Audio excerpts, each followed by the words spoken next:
নির্বাচন কমিশনের জারি করা গেজেটের সীমানা অনুযায়ী আগামী 12ই ফেব্রুয়ারি পাবনা 1 ও 2 আসনে নির্বাচন হবে বলে আদেশ দিয়েছে আপিল বিভাগ।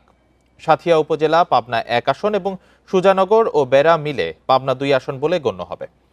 পাবনা 1 আসন থেকে বেড়া উপজেলা 4টি ইউনিয়ন ও পৌরসভা বাদ দিয়ে পাবনা 2 আসনের সঙ্গে জুড়ে দেওয়া সংক্রান্ত নির্বাচন কমিশনের গেজেট অবৈধ ঘোষণার রায় স্থগিত করে বৃহস্পতিবার প্রধান বিচারপতির নেতৃত্বাধীন আপিল বিভাগ এ আদেশ দেন। নির্বাচন কমিশনের পক্ষে শুনানি করেন ভারপ্রাপ্ত অ্যাটর্নি জেনারেল। বিজলি কেবলসের স্কিন কোটেড ইনসুলেশন আগুন প্রতিরোধী। বিজলি কেবলস, নিরাপদ আজীবন।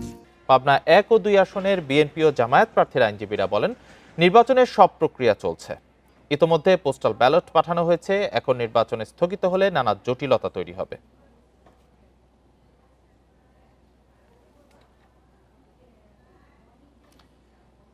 এ বিষয়ে আরো জানাতে হাইকোর্ট চত্বর থেকে যোগ দিয়েছেন সহকর্মী বনি ইবনে কামাল। বনি, আপিল বিভাগ ঠিক কোন যুক্তিতে গেজেট ভিত্তিক সীমানাকে বৈধ বলে ঘোষণা দিল এবং এই আদেশের ফলে এখন তাৎক্ষণিকভাবে কি কি প্রস্তুতি নিচ্ছে নির্বাচন কমিশন?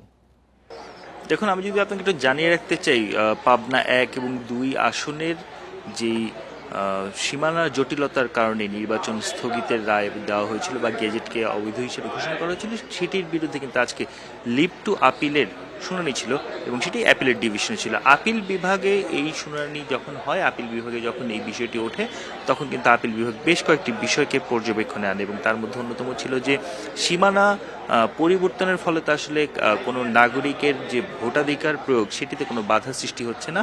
সেক্ষেত্রে এই যে নতুন সীমানা নির্ধারণ করা হয়েছে, সেই সীমানা অনুযায়ী আসলে ভোট হতে কোনো বাধা নেই বলে কিন্তু অ্যাপিলেট ডিভিশন আদেশ দিয়েছে। এবং আমি যদি আপনাকে একটু জানিয়ে রাখতে চাই, এই পুরো যে ঘটনাটি, পুরো ঘটনা যখন নতুন করে সীমানা নির্ধারণ করা হয় গত বছরের 4 সেপ্টেম্বর, তারপর থেকেই কিন্তু এটি নিয়ে আসলে বিভিন্ন ধরনের নানা ধরনের গুঞ্জন ওঠে এবং এক পর্যায়ে বিষয়টি গড়াতে গড়াতে এই উচ্চ আদালত পর্যন্ত আসে। তখন হাইকোর্ট ডিভিশন থেকে আসলে হাইকোর্ট ডিভিশনে যে আপিলটি হয়, সেখানে বলা হয় যে এই যে সীমানা নির্ধারণ করা হয়েছে এটি হতে পারে না বা এটি অবৈধ ঘোষণা করে, কিন্তু তখন জিনিসটিকে আসলে স্থগিত রাখা হয়। এবং তারই প্রেক্ষিতে আজকে আমরা দেখতে পারলাম আদালতে পুরো যে উচ্চ আদালতের অ্যাপিলেট ডিভিশনে আসলে এই লিভ টু অ্যাপিল শুনানিটি হলো এবং লিভ টু অ্যাপিল শুনানি হওয়ার পর আমরা দেখতে পারলাম যে আদালতে প্রধান বিচারপতির নেতৃত্বাধীন যে আপিল বিভাগ, তারা আসলে বেশ কয়েকটি গ্রাউন্ডে কথা বলেছেন এবং সেই গ্রাউন্ডগুলোর বেসিসেই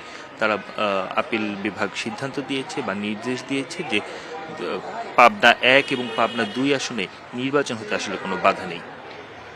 ধন্যবাদ আপনাকে।